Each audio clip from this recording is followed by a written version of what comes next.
People just refuse to be realistic. They don't like to be realistic. People would rather stroke themselves.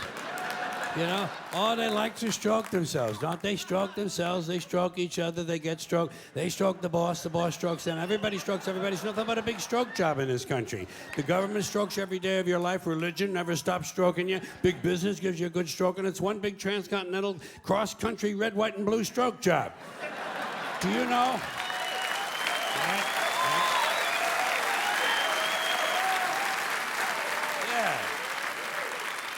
You know what the national emblem of this country ought to be? Forget that bald eagle. The national emblem of this country ought to be Uncle Sam standing naked at attention saluting, and seated on a chair next to him, the Statue of Liberty jerking him off.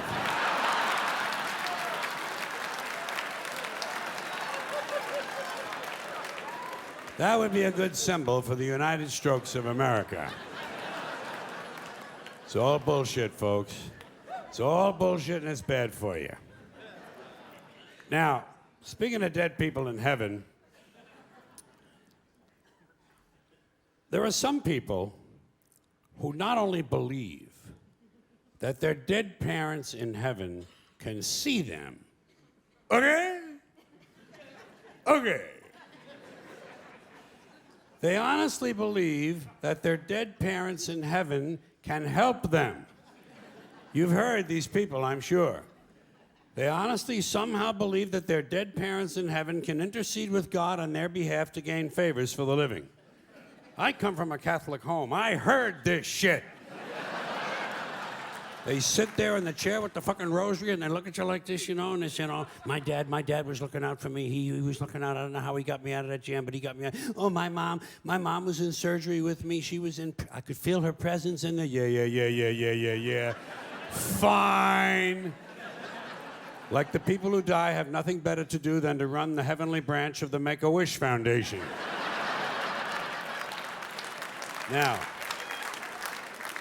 if people want to believe this kind of stuff, it's fine with me. Let them believe it. I don't want to disabuse anyone of their beliefs. But I have a question about this. A question that involves logic. Let's suppose it's true. Let's allow the proposition that somehow dead parents in heaven can help their living children. Fine. So, we got a family living on earth, father and mother and 4 kids. Family of 6. Good family, nice family, doing all the right things, having a good time, making all the right moves. And the parents go away on a weekend trip and get killed in an accident. And the children, of course, survive. So now, according to this theory, these 2 people go to heaven and they start helping their 4 living children. Helping them with everything they need. Helping them with their science projects, with their SAT scores. Helping them get a good school and get a nice job and get a promotion and a raise and someone to marry, and they all grow up. These 4 kids now grow up and have children of their own. And let's say that all 4 of these now grown children also die at the same time. Just for the sake of argument. Let's say there's an explosion at Thanksgiving dinner. And these 4 die, but their children survive because they were seated at the children's table.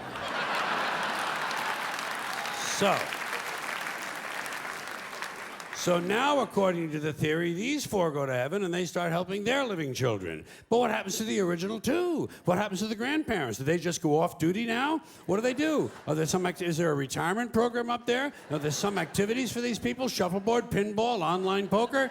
There must be something they can do. Or do they have to remain on duty indefinitely? Do they have to keep on helping their living descendants forever and ever and ever? Is that what heaven's all about, helping the living? When do you get to just lie back on a cloud and take a fucking harp lesson? You know what I mean?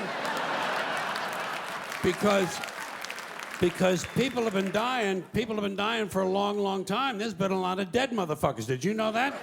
Yes, you knew there's a lot of dead motherfuckers. We've had 100 billion people live on this earth. That's what the experts say. 100 billion people have lived here. So let's say half of them died and went to heaven. That's 50 billion people up there. That's a pretty crowded place. It must get pretty busy and pretty hectic up there. And God must get pretty pissed off with all these favors. Yeah, I know. Spelling test Tuesday. Get the fuck out of here, would you please? Get the fuck out of here.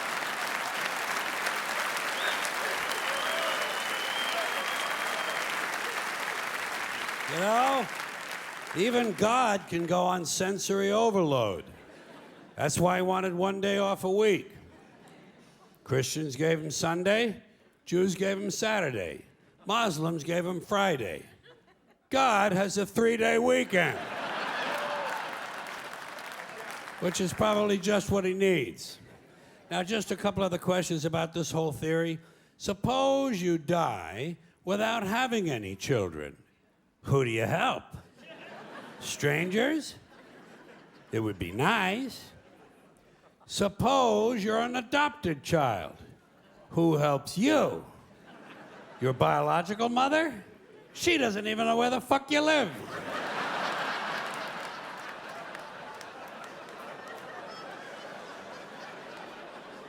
Suppose you kill your parents.